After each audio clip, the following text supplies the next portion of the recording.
Bentornati sul canale, dalla Fara, da Zelda se la vedete e da Fuz. Oggi proviamo a dimostrare come forse sia stato risolto il più grande enigma della storia e della storia dell'arte longobarda, il tempietto longobardo di Cividale.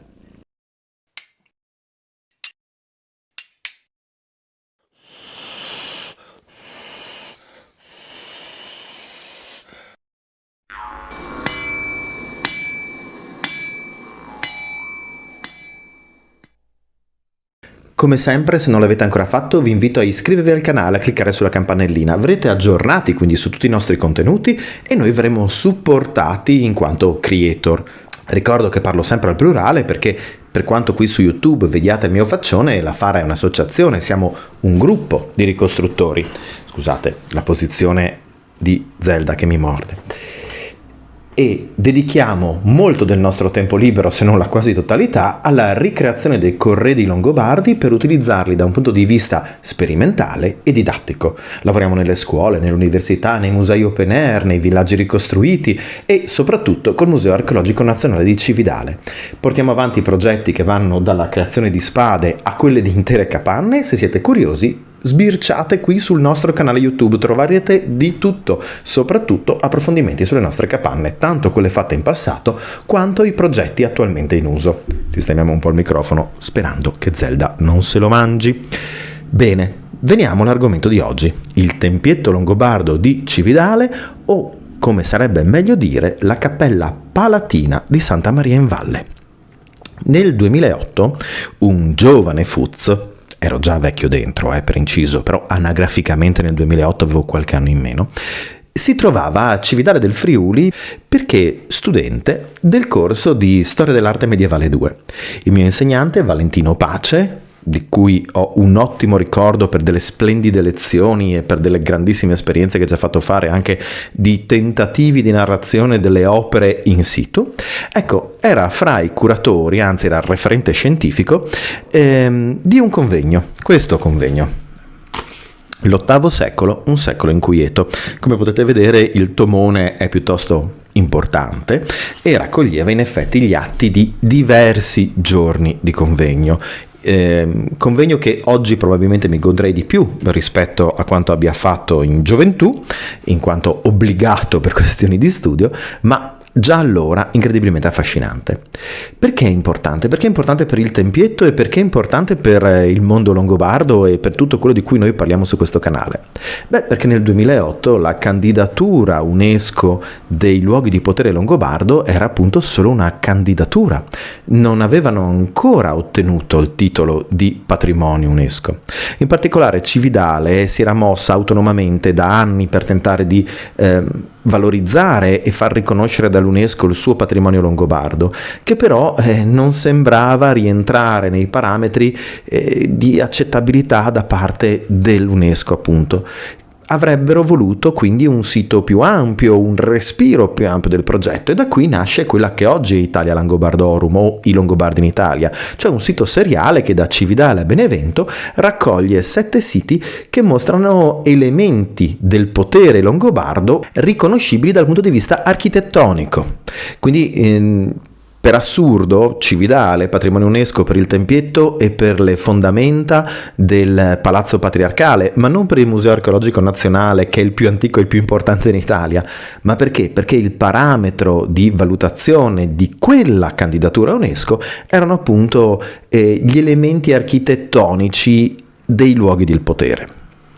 Il tempietto longobardo, fra tutti questi luoghi, è sicuramente quello più iconico. Non voglio togliere niente a Castelseprio, al tempietto sul Clitumno, a Brescia, a Benevento, ma parliamoci chiaramente, se cercate arte longobarda e non cercate oreficeria, il primo risultato che troverete sarà il tempietto longobardo.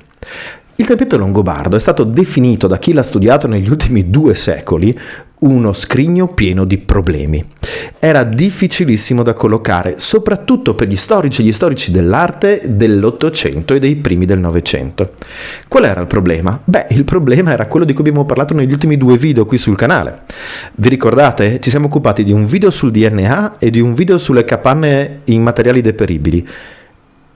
Riuscite a trovare il filo rosso che unisce l'argomento del tempietto longobardo? ve lo dico io, sono i pregiudizi. Quando abbiamo parlato di DNA ci siamo detti che a seconda delle visioni politiche e delle visioni identitarie i Longobardi erano solo pochi barbari sparuti, per altri erano gli antenati da cui discendiamo, e in realtà la scienza ci dice cose molto diverse, più complicate e più interessanti. Allo stesso modo, parlando di edilizia e materiali deperibili, proprio in relazione anche alla nostra sperimentazione delle capanne, del villaggio sperimentale della Fara, ci siamo detti come spesso i Longobardi vengono accusati di vivere in capanne di fango mentre i Romani avevano le terme, e abbiamo visto nel video scorso come in realtà anche questa sia una semplificazione, pur non negando la rottura fra il periodo antico e quello alto medievale longobardo. PS, vi ricordo che il 26 di marzo parlerò a Ospedaletto di Gemona in una bella conferenza organizzata dall'associazione Osterman, con l'obiettivo proprio di iniziare un ciclo di conferenze su distruzioni, rinascite, continuità e discontinuità nel Friuli dall'alto medioevo, sono io ad aprire il ciclo di conferenze, fino all'età moderna. Sono i 50 anni del terremoto del 1976 e quindi appunto si parla di distruzioni e ricostruzioni. Chiusa parentesi spottone, il tempietto longobardo appunto era tutto questo, era la concretizzazione di questi stereotipi. Sì, perché quando gli studiosi lo riscoprono nell'Ottocento, e quando la storia dell'arte, intesa come disciplina contemporanea, moderna, analizza questo straordinario manufatto di cui tutti hanno sempre riconosciuto l'eccezionalità, la questione dell'attribuzione era insormontabile. Il tempietto longobardo, per come lo vediamo noi e per come lo vedevano nell'Ottocento, è un'ombra di quello che doveva essere originariamente. Appunto, ho accennato in relazione alla conferenza che terrò a fine marzo, sapete benissimo che il Friuli è una zona sismica. Il tempietto longobardo, se fosse stato longobardo, e vedremo che lo è, era lì da 1200 anni, ha subito più terremoti, alcuni particolarmente distruttivi, tanto addirittura da eliminargli la copertura e lasciarlo aperto alle intemperie per alcuni anni. Ha perso parte della decorazione negli stucchi, e questa decorazione negli stucchi hanno perso parte del loro substrato decorativo.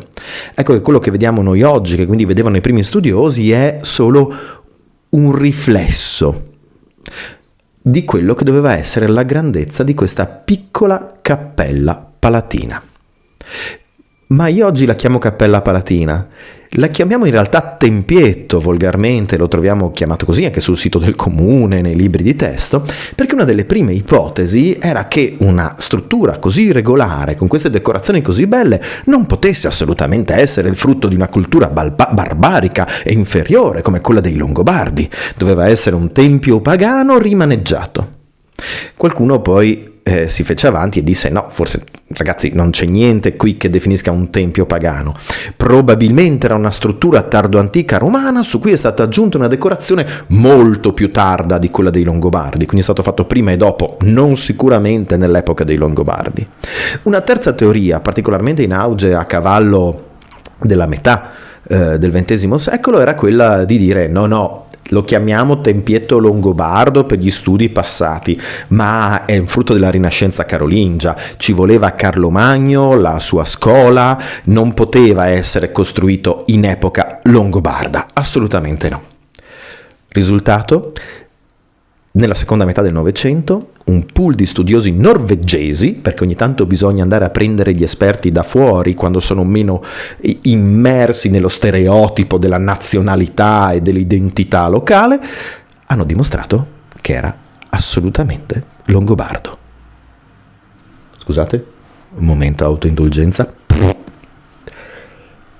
Negli anni 40 e 50 un gruppo di studiosi, di cui i più noti sono Thorpe e Lorange, si dedicano allo studio del tempietto in maniera sistematica e portano avanti questi studi per decenni. In quel famoso convegno del 2008 io ho visto consegnare le chiavi di Cividale a Hjalmar Thorpe, il sopravvissuto di questo gruppo di studi, che aveva messo la parola fine al dibattito sull'attribuzione cronologica e, se volete, non etnica ma geografica del tempietto longobardo. il gruppo di lavoro era giunto alla conclusione che il tempietto era longobardo, che si collocava intorno a 740-750, che la probabile origine dal punto di vista della committenza si doveva cercare in Astolfo e Giseltrude o al massimo in Desiderio, ma più probabilmente in Astolfo, poi ne parleremo, e che la realizzazione di tutto l'impianto decorativo era assolutamente coeva e coerente con quella datazione, che quindi lo rendeva il più grande esempio di committenza longobarda. E perché dico di committenza? Perché invece la realizzazione era stata fatta da manovalanze siriaco-palestinesi, probabilmente, rifugiati. E no, non uso io il termine, perché non è una questione politica del 2026, è che erano proprio rifugiati. Vedremo anche di questo argomento.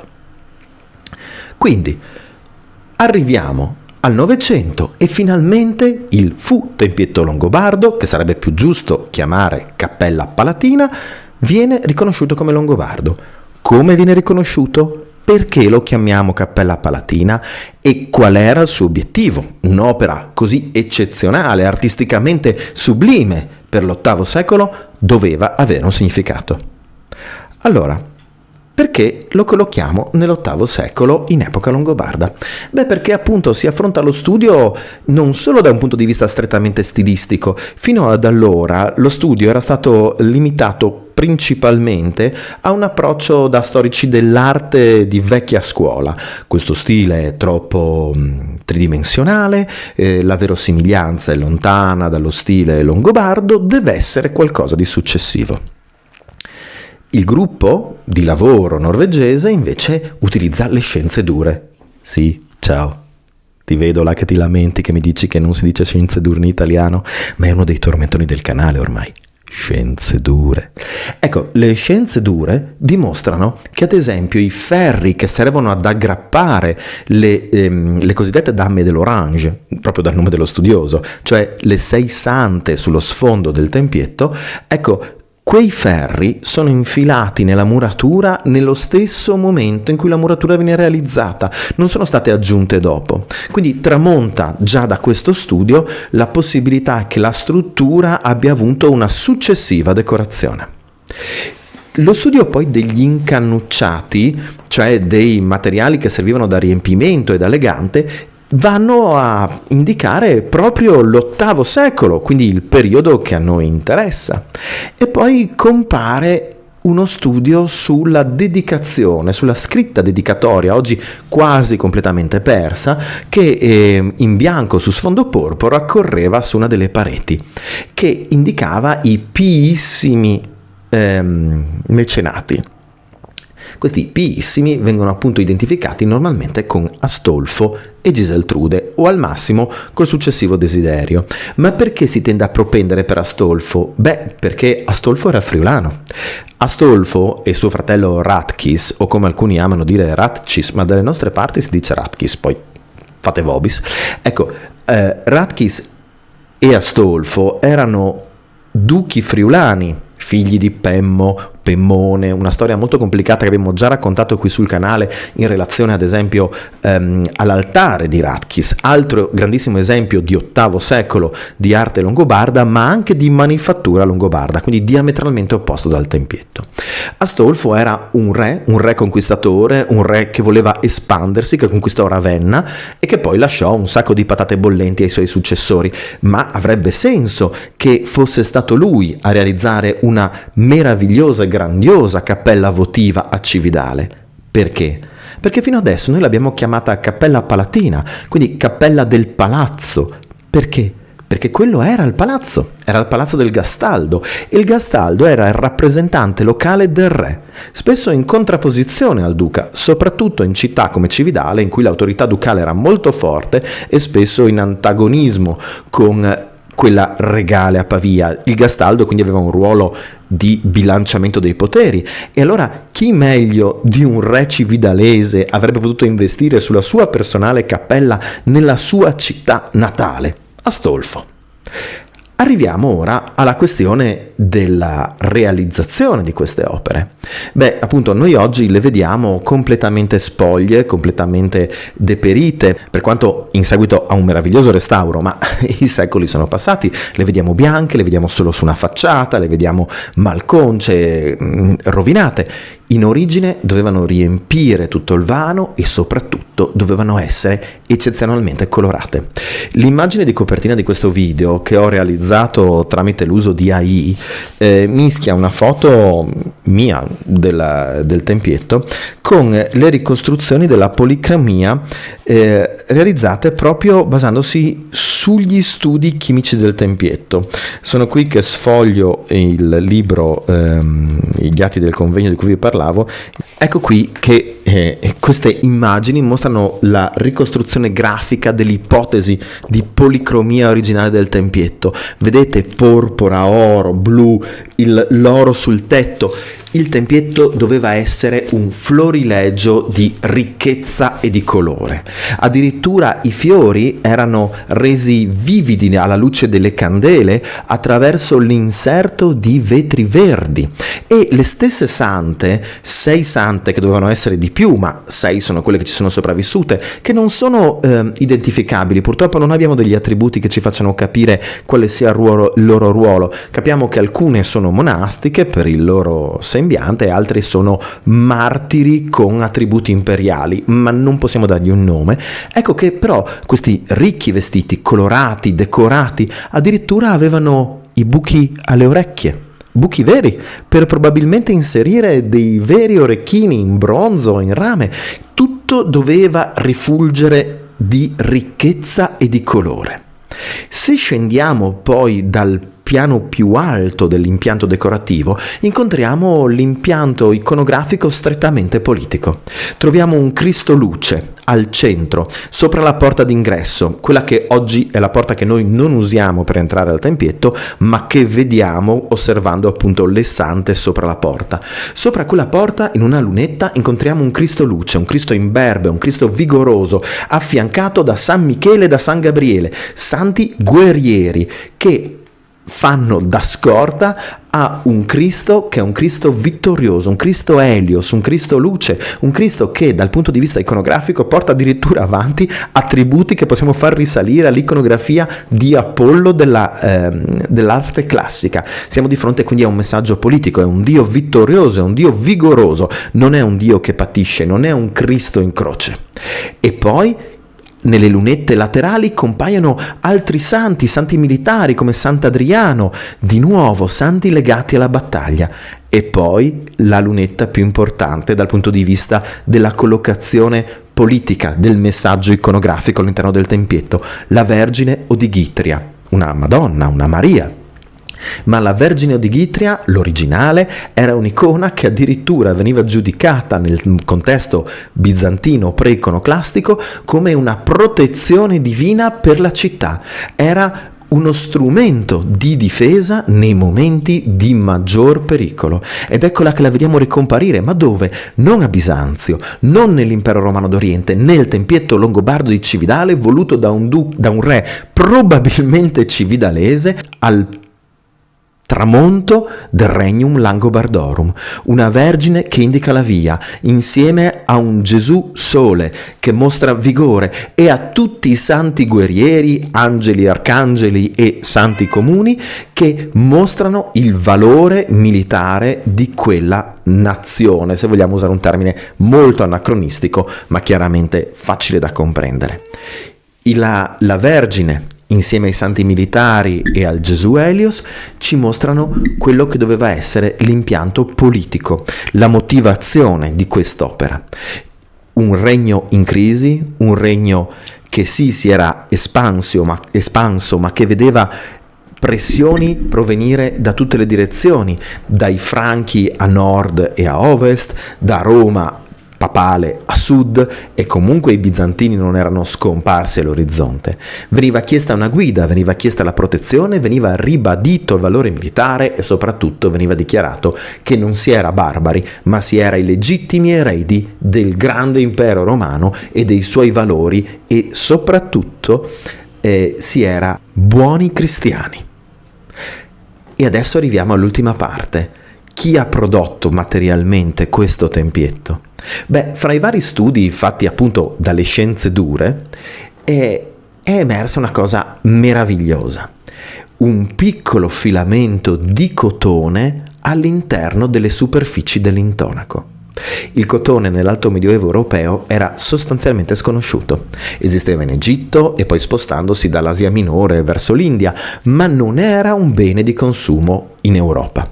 E qui lo troviamo all'interno dell'intonaco, che fosse servito come pezzetta per asciugare, per controllare l'asciugatura dell'intonaco, che fosse servito per pulire i pennelli e poi fosse rimasto nel pennello durante la lavorazione, questo non lo possiamo sapere, ma dimostra la presenza di qualcuno che poteva permettersi di utilizzare fra i suoi attrezzi il cotone in maniera liberale.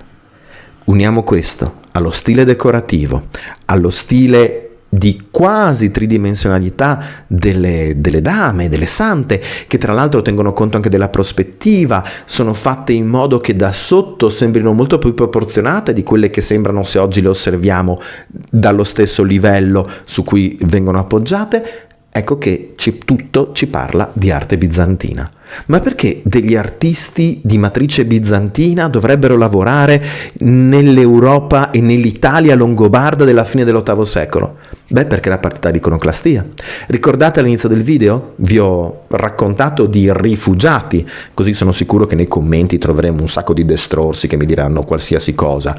E lo erano! L'iconoclastia stava cacciando e impedendo di lavorare a botteghe vecchie di generazioni, ad artisti specializzati che trovavano ospitalità in quell'Europa cattolica che ancora invece permetteva la realizzazione di immagini sacre e di icone. E quindi per un regno come quello longobardo, in difficoltà ma non sconfitto, l'idea di poter utilizzare il linguaggio simbolico e anche il linguaggio iconografico di quella che comunque veniva giudicata la vera potenza del bacino del Mediterraneo e l'unica che avesse un'autorevolezza, perché si riconosceva il valore dei Franchi, ma non erano ancora stati assurti al ruolo di continuatori della Romanitas. Questo tecnicamente spettava ancora a quelli che noi oggi chiamiamo bizantini. Ecco che allora mano d'opera bizantina, siriaco-palestinese probabilmente, secondo gli studiosi. Un programma iconografico fortemente orientalizzante, ma che sottintende il valore militare, la ricerca di una guida, l'aderenza all'ortodossia e l'essere i veri eredi della Romanitas. Questo era il tempietto longobardo, era un messaggio politico chiuso in uno scrigno fatto di sassi, intonaco e stucco, coperto di colori, di vetri, di oro e di porpora. Tutto questo per dire solo una cosa: i Longobardi sono qui, i Longobardi sono gli eredi di Roma, il nostro potere in quanto Longobardi è legittimo e ci guidano le sfere celesti. Certo, poi le cose non sono andate così, ma la propaganda spesso viene smentita. Però diciamocelo, in tempi come quelli di oggi, una propaganda di questo tipo, così elegante, così raffinata, così intellettuale,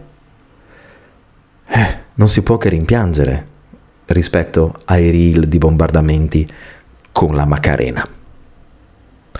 Fatemi sapere nei commenti se volete sapere altro sul tempietto longobardo o se volete un ulteriore approfondimento, ad esempio sull'altare di Ratchis, che dello stesso periodo mostra invece una completa manifattura longobarda.